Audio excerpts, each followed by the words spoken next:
The School of English in Pushkino. The thought of the day. Back to nature. I didn't expect I could manage it. The bicycle was loaded to the top and you can see it in the picture.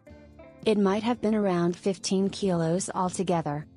Clothing, snacks, folding chair, sleeping bag. But the cycling itself was absolutely amazing and the weather was great. Yes, I value comfort, and on such a trip as it was today you can combine a lot of comfortable things. First, it is such an impact when you cross a city border. From noise to calmness. I love the path where you are practically alone. You cycle and walk again and nobody or nothing can disturb you. And you have to cross the stream through the water on foot. It's not deep, a feet or so in the water is rather cool, but you get pleasure. I have 2 pairs of sandals and after crossing I change wet ones for dry ones. There's an autumn not far away and I hope to continue my trips.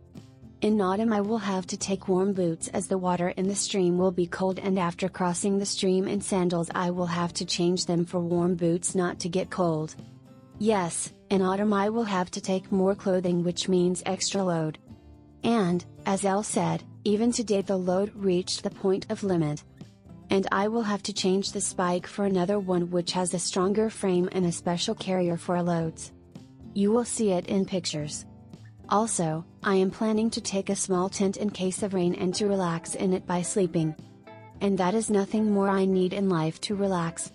It is just sitting among 3 enormous pines after swimming and listening to light classical music while writing these lines. Enjoy life. Alexander Mayeroff. August 14, 2024.